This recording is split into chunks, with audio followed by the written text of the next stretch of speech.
What's up, awesome listeners? Time to ignite your potential. Welcome to the Dadyminds Podcast. We're thrilled to have you on this incredible journey of growth, learning, and empowerment. At Dadyminds, we believe in the power of knowledge and its impact on our lives. Whether you're here for business insights, better mental health, or pure inspiration, you've hit the jackpot. Our mission?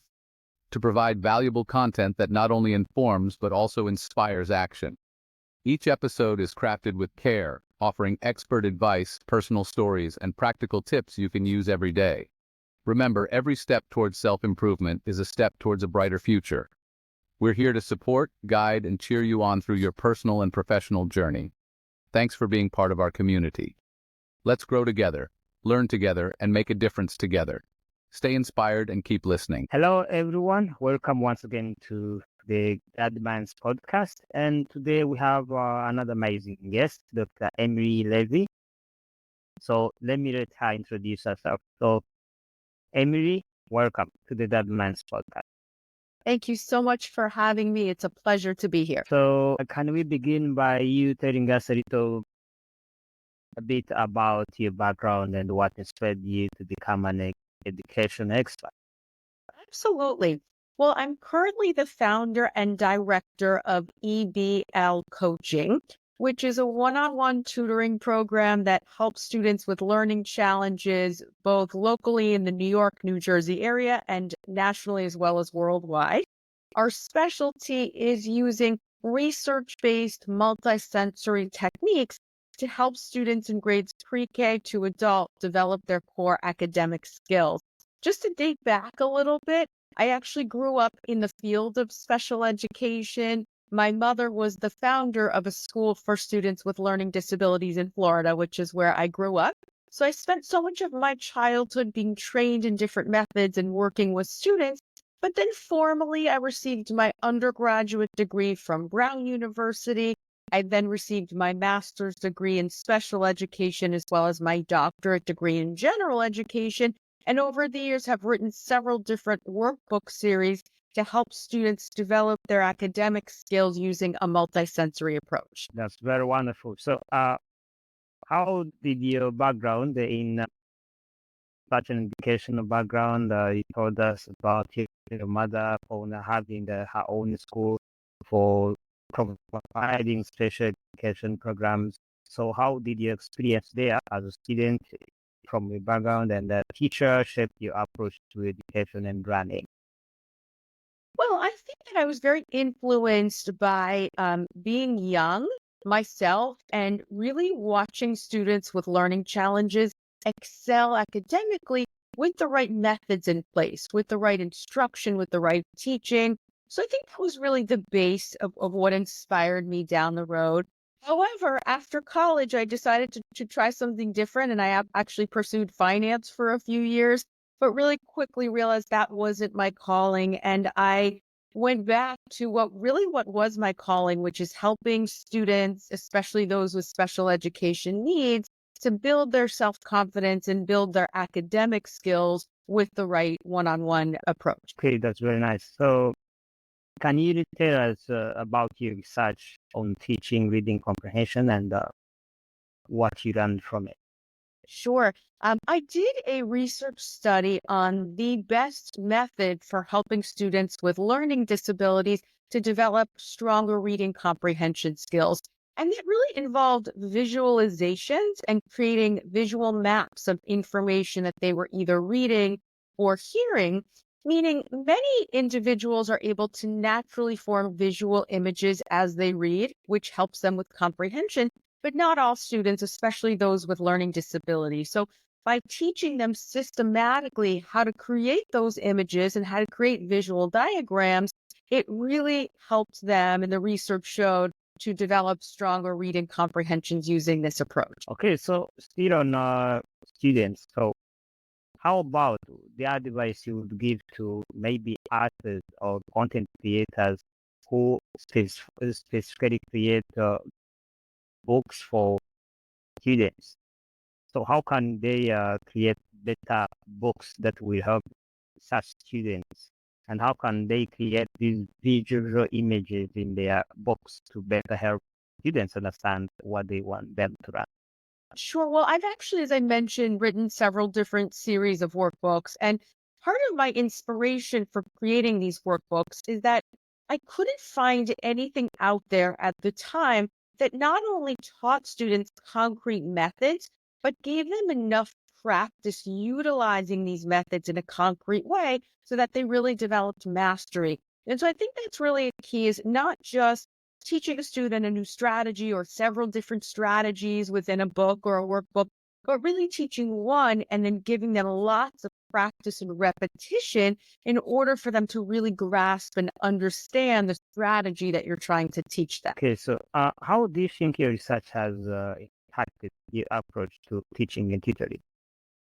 Well, I think that our specialty is using a multisensory approach, meaning integrating the visual, the auditory, and the tactile kinesthetic modalities when working with students. And that's an approach that not only students with learning challenges benefit from, but even neurotypical students, students who don't necessarily display learning challenges, really benefit from this hands-on multisensory approach. So hopefully there's been some influence there about how effective that approach and that methodology can really be with children. Okay, so what are the most effective teaching methods you have found for students with dyslexia and learning disabilities? Well, for dyslexia, the most effective methodology for building their reading and spelling skills is called the Orton-Gillingham method. There's a lot of research that supports this method. It's very structured, systematic, multisensory, and really individualized to each student's needs. That's by far the best method for helping students with dyslexia. It is something that we specialize in using this Orton-Gillingham method. And then for students who have learning disabilities in other skills like writing or math, using a similar multisensory approach, but targeted to those specific academic skills is really considered to be most effective. Okay, that's very nice. So now we go to EBL coaching and tutoring. So can you tell us about EBL coaching and what inspired you to start the program? I would be happy to. At EBL Coaching, we specialize in providing one-on-one tutoring to students who have special education needs, including students who have learning disabilities like dyslexia, dyscalculia, dysgraphia, ADHD, autism, speech and language challenges, really all types of special education students. And really what we do is we always put together an individualized diagnostic and prescriptive learning plan that's specific to the needs of each student using the right methods. And then in terms of the one-on-one tutoring, we do it in person, and then we also do it virtually, both throughout the United States and worldwide. We now have students really throughout the world. And it's given us the opportunity to help so many students that may not have access to this kind of specialized, individualized one-on-one tutoring that really can make a huge difference for their academic trajectory. So that's what EBL coaching is. I started out really just tutoring students myself who had these kinds of special education needs. And I realized what a tremendous need there was for individualized tutoring using the Orton-Gillingham method and using this multisensory approach. And of course, I was only one person. So very organically, I started to bring on other learning specialists, other tutors who specialized in this kind of tutoring, and eventually grew EBL coaching into what it is today. Okay, that's very nice. So how do you approach tutoring and what method do you help students? Or maybe I think I have asked you about this. Yeah. On the dyslexia and learning disabilities, let me bring up with my own bonus question. Do you believe there are special students in terms of wisdom who are above the general system? You mean intellectually who are above others? Is that what you mean by that? Yes, intellectually who are above, in traditional education, we have a general curriculum, general system that is planned on how students should run.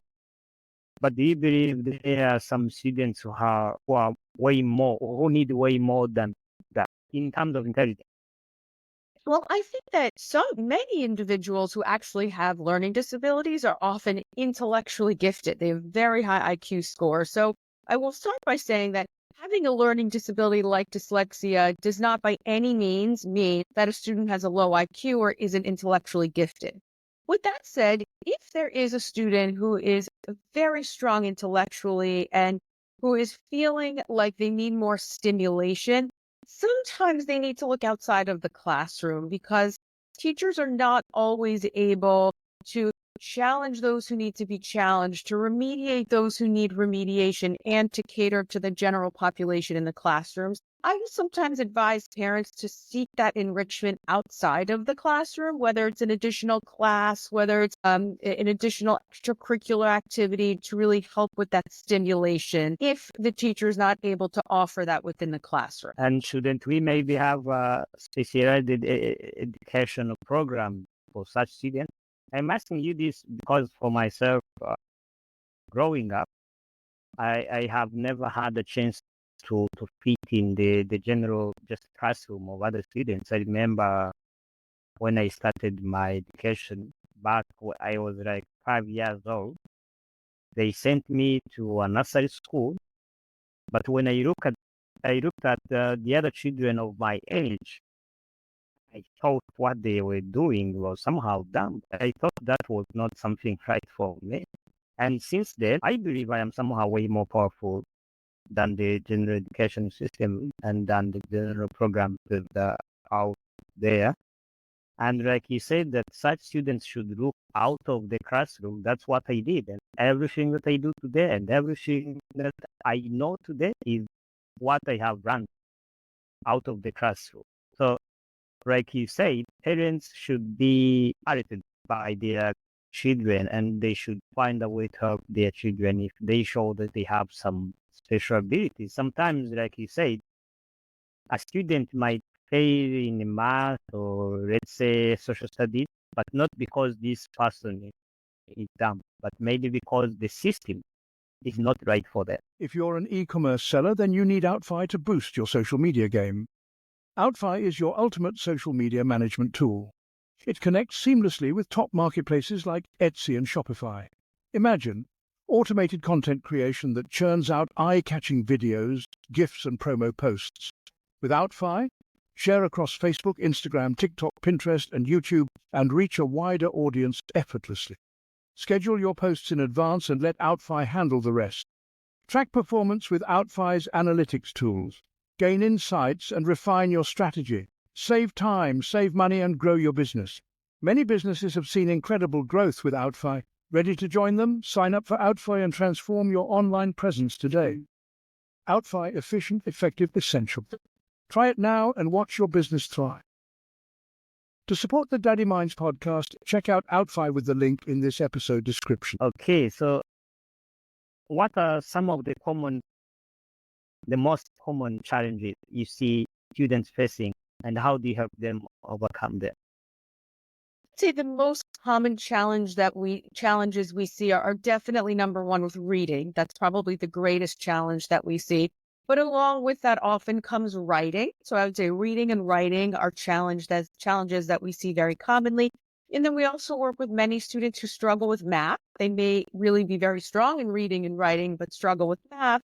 And then in addition to that, we work with many students who struggle with what we call executive functioning skills, which are skills like planning, organization, time management, task initiation, those kinds of skills.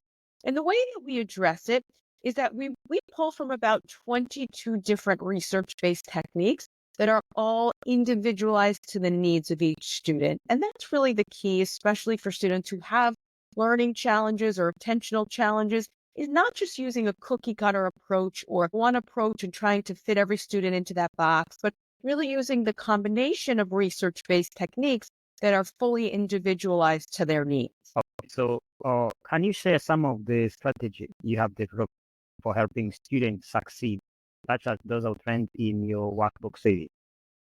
Absolutely. Well, again, it depends on what their specific area of need is. But for example, For a child who has dyslexia, we would most likely use the Orton-Gillingham method to develop their decoding and spelling skills, which is really the phonetic aspect of reading and spelling. If a student struggles with writing, we want to figure out which aspect or aspects of writing they're struggling with. We may need to begin with what is a sentence and how to construct a sentence and how to expand upon a sentence. Then we might move into how to write a simple paragraph, and then an extended paragraph, and then eventually a 5-paragraph essay. So really starting by making sure the foundations are intact and then really building upwards from there. Okay, so how do you help students develop executive functioning skills such as organization and time management? Sure. Well, there are many different strategies that we use for executive functioning. Again, part of it depends on which aspects within executive functioning the student struggles with. But just to give you an example, if a student, for instance, has difficulty with time management, one strategy that we might teach them is what we call our estimated versus actual time strategy. So let's say they have a math worksheet to complete.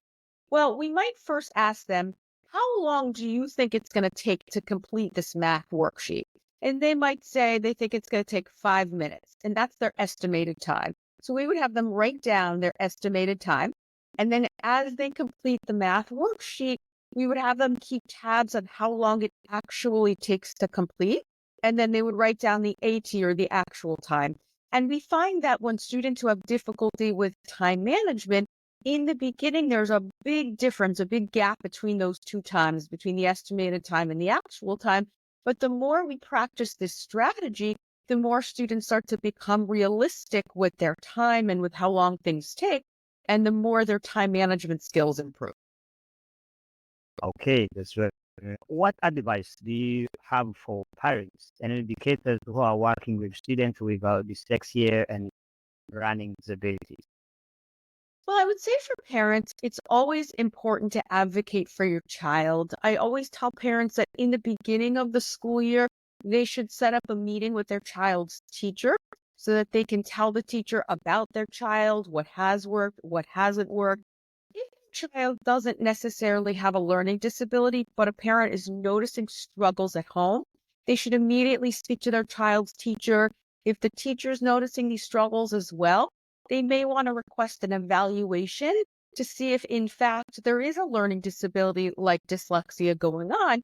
And if so, what services can the school provide to help that child within the classroom? And in addition to that, parents might find that one year their child is doing very well, but then the next year it's something completely different and they're really struggling. So parents should just always have their eye on their child, always advocate for their child, and always maintain communication with their child's teachers throughout the course of their instruction. Okay, so a few days ago, I had a conversation with someone who is into school safety management. And one of the key things that he talked about with safety at school is the mobile phone in the classroom. So we are not going to go into the school safety management, but I would like to ask you, how does a phone affect a student's performance, and should students have a phone in the class? I am 100% a believer that students should not have their phones in the classroom. I think it's a major distraction. I think it puts their brain in a different place that's not in the classroom environment. So if a child needs their phone to get to school and to get home from school, that's completely fine. But the minute they're in the school building, I'm a believer that the phone should be put away and they should be focusing 100% on the classroom material. Okay, so that's what he was saying. He was saying that they once had a case where a student called the police, I mean the school safety manager, and then he said that they saw another student with a bomb in the toilet. But when they went to the toilet, they found nothing. Then they said the student kept chatting, like, "Hey, we saw someone else in another classroom. We saw someone else in the playground." But at the end of the day, they discovered everything was right. And he told me that the main issue is some parents, they don't understand that a phone can affect this. And the performance of a child. Some parents will tell you that they want to keep in contact, to be in contact with their children.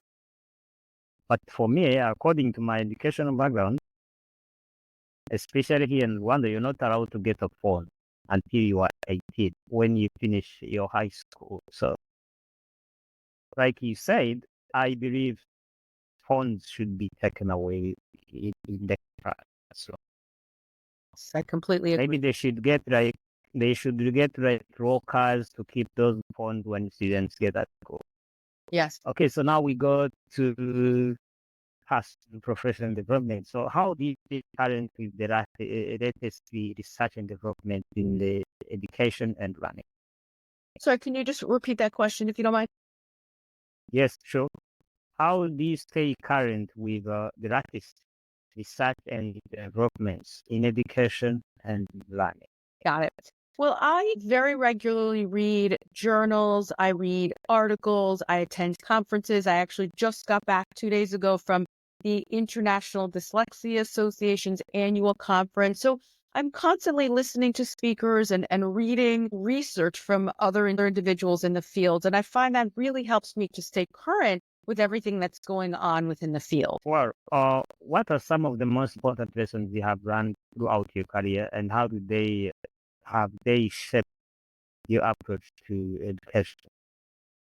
Well, I think I've really learned along the way that there are many great methods out there for helping children, but not every method is right for every child. So I think it's really important to assess the needs of each individual child and then come up with a targeted approach using methods that are fully individualized and catered to that child's needs, because otherwise it won't necessarily work. If it's not individualized and it's not customized, it may not help them to build their skills. Okay, so what advice would you have for young educators and entrepreneurs who are just starting out? Like, you are the owner of EBL Coaching, it means you must have some entrepreneurial experience. So what advice would you give to someone who wants to develop like a program or a company, especially in the educational industry? Well, I do think it's important to pursue higher degrees if possible, to continue learning, to never feel like you've learned enough. Always have that thirst for knowledge and that thirst for growing, and to really watch and listen to children, because there's a lot you can learn from them as well, based on how they respond to methods, based on how they revolve. But I think most importantly, be open to always learning and to always evolving, because that's really how great things can happen. Okay, so is there anything you'd like to add, or any final thoughts you'd like to share with our listeners? I think I would just reiterate that even if a child has a learning disability or ADHD, by no means does that hold them back from success in life. Some of the greatest leaders and visionaries and business owners in the world have learning disabilities and or ADHD. So sometimes getting through school is the challenge, but if they can do that with the right support, the opportunities are really endless. Okay, that's a very nice one. So how can our listeners, particularly everyone who will listen to this, learn more about your work and get in touch with you? Well, the best way to learn about us is through our website, which is eblcoaching.com. E like Edward, B like boy, I like Larry, coaching.com. And then we also have channels under EBL Coaching on Facebook, on Instagram, and also on TikTok. Put them in the description for everyone to see. So do you have like any book you have written so that you can share it? Yes, absolutely. So the books that I've written are also on our website.